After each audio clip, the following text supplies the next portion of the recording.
घर से निकलते हैं तो किसी कमरे में जाके मीटिंग कर लेते हैं, फिर वहाँ से एक समाचार भेज देते हैं, वो आप लोग के माध्यम से समाचार तो आधा एक घंटे में कार्यकर्ताओं को चेहरा दिखा के वापस आ जाते हैं। यही उन्होंने अपनी पार्टी से और अपने पूर्वजों से पूरा अपराध जो वो एक प्रकार से राजनीतिक स्वरूप ले लिया लालू जी और राबड़ी जी के कार्यकाल में। देखिए, बिहार में आपराधिक मामले जो है अब तूल पकड़ लिया। जिस तरह से आपने देखा कि बीते दिन अनंत सिंह की घटनाओं को तो आपने देखा होगा कि किस तरह से चल रहा था, उसी पर जो है बीजेपी के तरफ से पलटवार किया गया है कि देखिए क्राइम का जो गॉडफादर है वो लालू प्रसाद है। वहीं आपको बता दें कि आरजेडी के तरफ से भी पलटवार किया गया है कि शीर्ष नेतृत्व बीजेपी के है वही करते हैं कि क्राइम किस तरह से होना चाहिए। तमाम जो बातें क्या कुछ कहते हुए नजर आ रहे हैं, इस पर मंगल पांडे। चुनावी वर्ष है और फिर से एक बार जुमलेबाजी करके चले जाएंगे। नेता प्रतिपक्ष करते क्या है हमको ये नहीं समझ में आता है। घर में बैठ के ट्वीट करते हैं,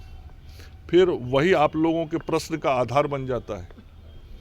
घर से निकलते हैं तो किसी कमरे में जाके मीटिंग कर लेते हैं, फिर वहाँ से एक समाचार भेज देते हैं, वो आप लोग के माध्यम से समाचार बन जाता है।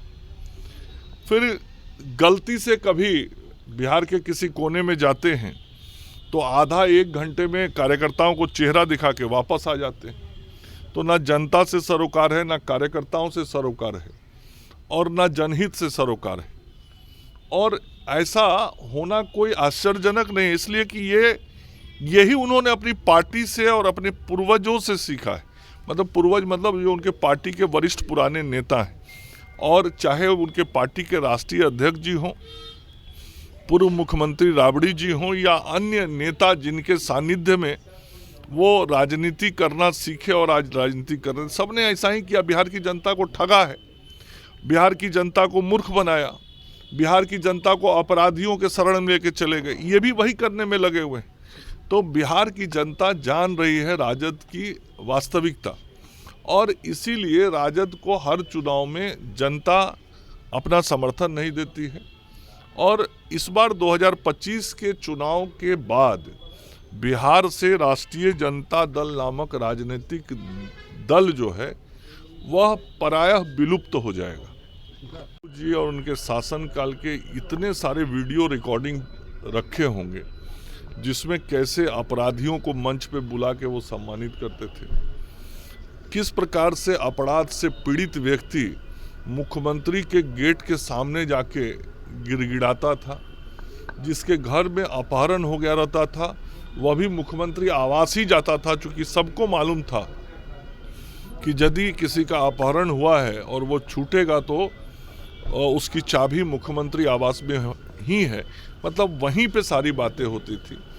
तो पूरा अपराध जो है वो एक प्रकार से राजनीतिक स्वरूप ले लिया लालू जी और राबड़ी जी के कार्यकाल में, और अपराधियों का राजनीतिकरण हो गया। और उस वक्त के इतिहास को देखिएगा तो जो बाहुबली होते थे, जो अपराधी होते थे, जो समाज में आतंक पैदा करते थे, वो राष्ट्रीय जनता दल के माध्यम से राजनीति करते थे। तो ये तो सत्य है, उनको अपराध और अपराधियों को संरक्षण करने का जो सर्वोच्च पुरस्कार है वो दिया जा सकता है। तो आपने सुना क्या कुछ कह रहे हैं, इनका साफ तौर पे करना है कि देखिए आपराधिक घटनाएं और अपराध कहाँ रहते थे वो सबको पता है। अगर किडनैप होता है तो उनके ही आवास पे जाया जाता था कि वहीं से सारा कुछ खेल शुरू होता था। लेकिन देखना होगा कि क्राइम घटना जो तमाम जो बातें सामने आ रही है, इस पर अंकुश लगाने के लिए एनडीए की सरकार किस तरह से कदम उठाती है। इसी तरह के तमाम खबरों के लिए बने रहें, देखते रहें इंडिया। धन्यवाद।